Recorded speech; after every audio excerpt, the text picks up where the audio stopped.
we promulgated a new constitution as Katiba Day. And I want to thank all of you for honoring my invitation so that we can do this together.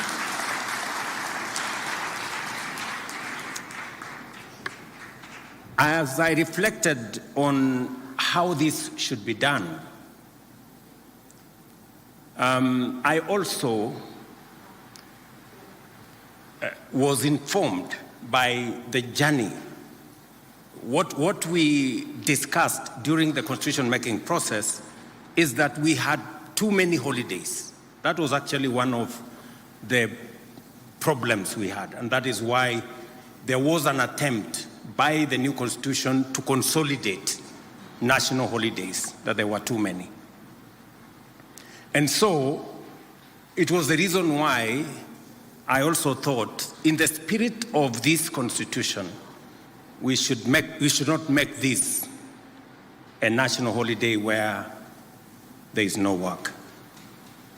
And partly why I thought maybe we should have this occasion in the afternoon so that people can work in the morning. It was my thinking. But maybe we can refine that as we go forward. But the Constitution of Kenya 2010 was born out of people's deepest desire for justice, inclusivity, and dignity. We long for a country where power belongs to the people, where no Kenyan is left behind, and where rights and freedoms are guaranteed for all. Today, on the 15th anniversary of the enactment of the Constitution, we celebrate Katiba Day to honor the covenant and to renew our fidelity to its vision. This Constitution is acclaimed across the world as one of the most progressive and transformative. It is our solemn duty to preserve it, protect it, and to ensure its full implementation. Ladies and gentlemen, our Constitution was born out of hard and painful lessons.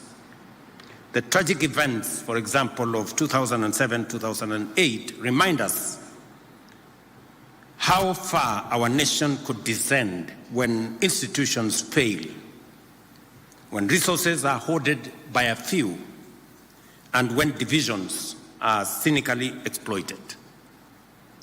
From that moment of crisis, we made a solemn resolve: never again.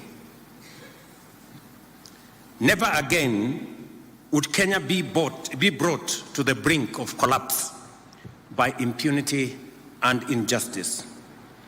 For we knew that we, as a people, deserved better, and our country demanded better. Katiba 2010 became our national testimony, our solemn vow to build a free, democratic, inclusive, and united Kenya. Over the past 15 years, we have walked that journey. We have injected life into this great chapter. Fellow Kenyans, as stipulated in Article 174, devolution has come alive. It has fostered equity by distributing resources fairly and addressing historical imbalances. Many have been mentioned. Matters to do with health. Many counties, for the first time, had doctors in facilities. We've been told about the first cesarean session done in Mandera County for the first time under devolution, and many, many testimonies could follow. Since the birth of devolution 12 years ago, the national government has transferred a total of 4 trillion to counties. Today, every corner of Kenya has a functional county government, closer to the people than ever before. From my first day in office, I affirmed that devolution would not merely be a constitutional provision, but the crown jewel of our democratic governance. I pledge accelerate the full transfer of all outstanding devolved functions as assigned in the 4th schedule of our Constitution, together with the requisite resources. This commitment was formalized during the 11th National and County Government Coordination Summit in Nairobi on the 16th of December 2024. Today, all 14 devolved functions have been conclusively delineated, unbundled, and formally gazetted, eliminating long-standing ambiguities that hampered service delivery and fueled intergovernmental disputes. To further underscore this commitment, 2 weeks ago, I signed into law 2 landmark pieces of legislation: the County Public Finance Law Amendment Act 2023 and the County Allocation of Revenue Act 2025.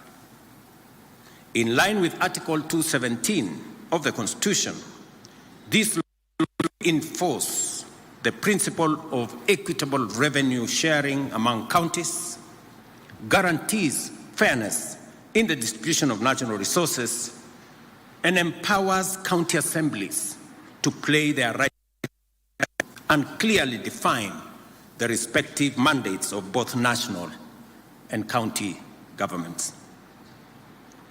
Under my leadership, the national government is committed to support devolution by ensuring timely disbursement of funds and steadily increasing allocation to counties. Under the Division of Revenue Act 2020, we have allocated an unprecedented 415 billion to counties. As chairman of the Council of Governors, FCPA Ahmed Abdullahi has affirmed nearly 30 billion shillings more than last year's 387 billion. I know that my good friend Abdullahi has urged that we should enhance allocation to counties, and I have committed that we will continuously do that. But I also want to ask for the assistance of my county government leaders, the governors. The job of mobilizing resources is a very difficult job. As I mobilize resources nationally, I also want you to work with me and to assist me to mobilize resources at the county. Don't leave the business of mobilizing resources to me, because in the process of trying to mobilize resources so that I can transfer more to the counties, I have acquired names, including Sakai, and you know it. And I know no county governor wants to raise resources locally, although the law now exists for own source revenue. I would want to ask of you, governors, please, to urge me to transfer more resources because I have to mobilize. Also, look at the opportunity to mobilize resources locally. Even if you are called county, it will not make any difference. It is still okay. Ladies and gentlemen, the Bill of Rights, enshrined in Chapter 4 is the heart of our democratic order. It guarantees every Kenyan fundamental freedoms and socio-economic rights, including the right to education, health, housing, food, water, and dignity as set out in Article 43. Over the past 15 years, we have worked diligently to breathe life into these rights. I say this in the full understanding that for citizens of our nation to be able to enjoy our democratic credentials, to be able to enjoy the rule of law and constitutionalism, there are rights guaranteed under Article 43, social and economic rights, that are fundamental to citizens enjoying other rights. A sick, ignorant, uneducated, homeless, hungry citizen is very difficult to enjoy democracy, human rights, rule of law, because their status is undermined. And therefore, it becomes fundamentally important for us to make sure these social and economic rights do not continue to be a privilege for those who can afford. They should be a right for every citizen, because that is what the Constitution says. And therefore, I want to ask all of us as leaders in the executive, in the legislature, in the judiciary, that as we exercise the authority that we've been given by the Constitution, let us keep the people, the rights of the people at the center, so that we do not undermine their right to housing. We do not undermine their right to health. We do not undermine their right to education. And that all our acts work in concert to facilitate the attainment of those rights by the people of Kenya. We have worked diligently to breathe, as I said, life into these rights. Free primary and day education has opened doors to opportunities for millions of children from every corner of our nation. We have successfully transitioned to the competence-based education and training system, making our education more relevant, practical, and aligned with the demands of the 21st century. Our student-centered funding model is expanding access for learners while securing the sustainability of our universities. By January next year, we will have recruited a record 100,000 new teachers in just 3 years, a significant achievement that has strengthened our education system and improved learning outcomes across the country. This is in addition to the construction of 23,000 classrooms that have been done in collaboration with our members of parliament using the NGCDF. Fellow Kenyans, our affordable housing program is delivering safe homes to families across the country, affirming that shelter is not a privilege for a few, but a constitutional entitlement for every Kenyan. Today, over 160,000 housing units are under construction, each one providing not only a roof over a family's head, but also creating thousands of jobs for our young people, artisans, and professionals.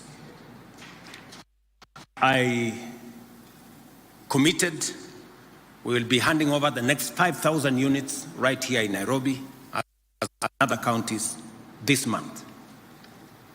On universal health coverage, we are ensuring that illness no longer drives families into poverty and that access to quality health care is upheld as a right of every citizen. Despite the inevitable challenges of transition, which are being systematically addressed, the progress is demonstrable and undeniable. 25.7 million Kenyans have registered with the Social Health Authority, a clear indication of confidence in this reform. Through SHA, we are delivering millions of Kenyans in direct, practical, and impactful ways. I must commend the county governments for working in partnership for us to deliver on this commitment to the people of Kenya. Ladies and gentlemen, our independent constitution established under Chapter 15 of the Constitution are the pillars that safeguard the of the people. The judiciary, parliament, commissions operate independently to ensure justice is served, resources are protected, and leadership remains accountable.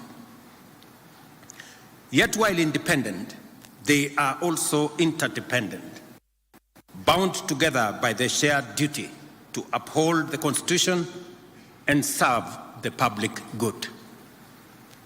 Parliament relies on reports from oversight agencies. The judiciary requires laws passed by Parliament, and the executive depends on checks and guidance of all institutions to deliver effectively. This balance of independence and interdependence is the genius of our constitutional design. No arm of government, no office, and no commission can claim supremacy because they are all answerable to the people. In this way, institutions work not in competition, but in complementarity to protect democracy, entrench accountability, and advance the aspirations of every Kenyan. Fellow patriots, our national values set out in Article 10 of the Constitution are not only a key pillar of our constitutional order, but also the very foundation of our stability as a nation. They remind us that Kenya must always be anchored in patriotism, national unity, democracy, participation of the people, human dignity, equity, social justice, equality, non-discrimination, integrity, transparency, and accountability. Today, on this Katiba Day, as we renew our commitment to the ideals of the Constitution, we must ask ourselves honest, candid questions. Are we truly patriotic? Are we living with integrity, both in public and private? Are we inclusive, leaving no one behind? Are we accountable to one another and to our institutions and to future generations? Corruption is a serious threat to our progress as a nation. It undermines our Constitution, weakens our institutions, and erodes the well-being of every Kenyan. It is a fact that corruption exists in all arms of government and poses a serious challenge. The executive, the legislature, and the judiciary, and each must confront this menace with honesty and resolve. I have always reiterated my resolve to serve as a responsible steward of public resources. We have digitized and automated government services to seal loopholes and eliminate the opportunities for corruption. Today, Kenyans can access over 22,000 on eCitizen, up from 325. The results are evident.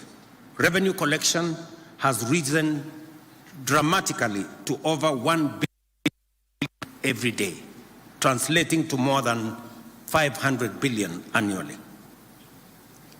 Yet I admit there is still much more to be done to combat corruption within the executive. Corruption must be chased down every alley, every corridor, and every corner of the executive by every well-meaning official and citizen whenever it is spotted. I, William Ruto, President of Kenya, fully support the rigorous and expeditious prosecution of any corruption case backed by evidence. This is the only way to restore trust, uphold the Constitution, and that no office, no title, and no individual is above the law. Parliament, too, must rise to its duty by passing laws that entrench transparency and close avenues. I commend Parliament for passing the Conflict of Interest Bill, now law, which I have signed. This law strengthens ethical standards and closes loopholes that allowed abuse of office. But as Parliament performs oversight and demands accountability from others, it must also remain to the people of Kenya. This calls for a candid and honest conversation within Parliament. Be counted among those who demand and enforce accountability, or among those who undermine the Constitution by entrenching corruption and impunity?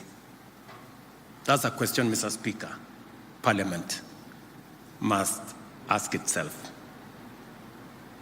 Ladies and gentlemen, the judiciary, entrusted under Article 159, must equally guarantee swift, impartial, and credible justice.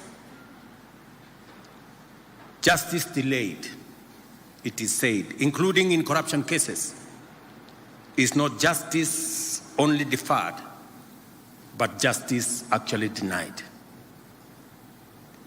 The judiciary must confront corruption within its own ranks. I am aware of the vigorous and often unsettling conversation around terms like jury pesa. As painful as this, they cannot be ignored.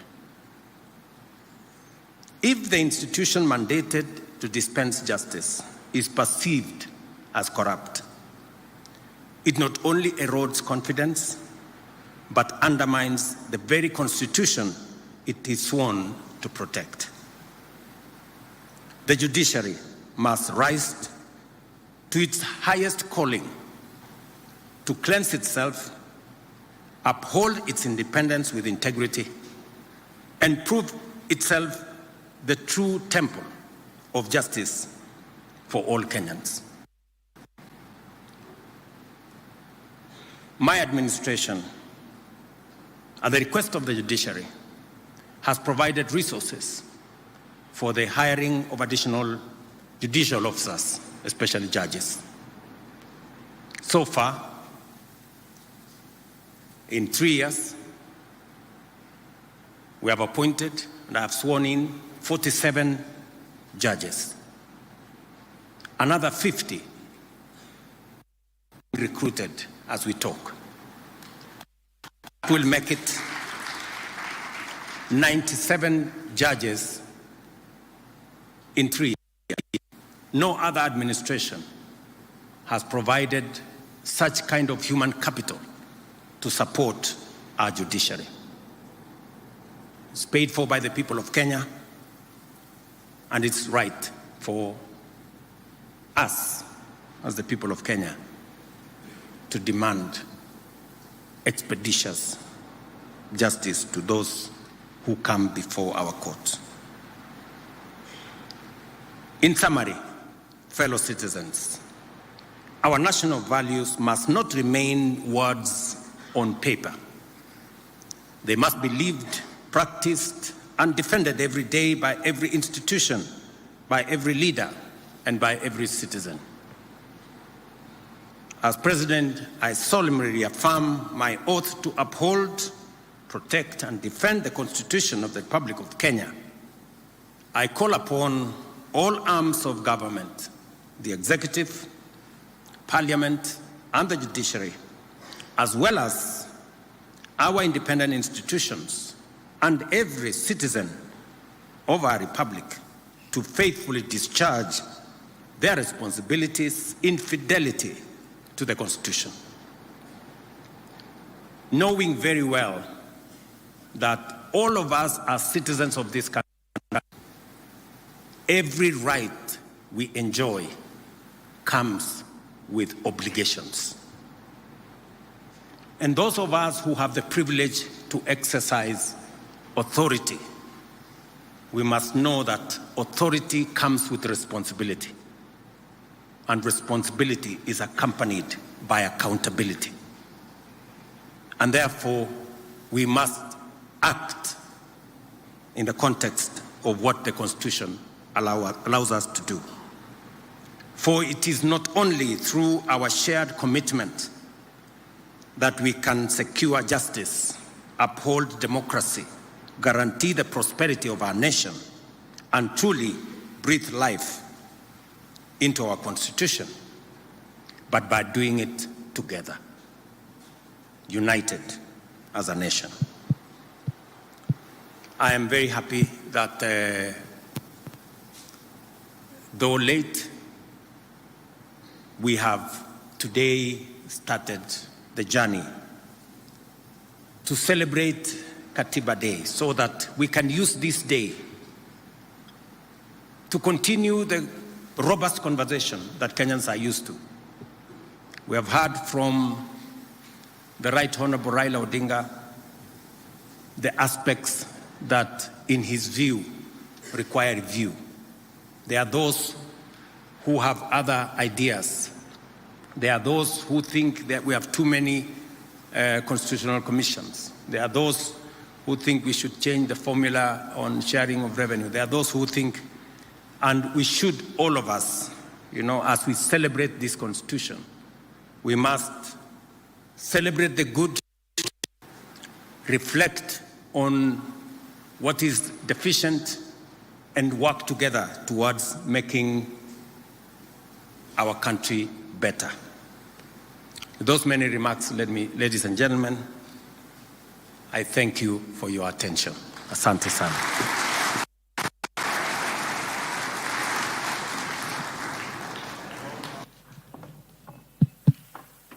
Applause for His Excellency one more time. Thank you.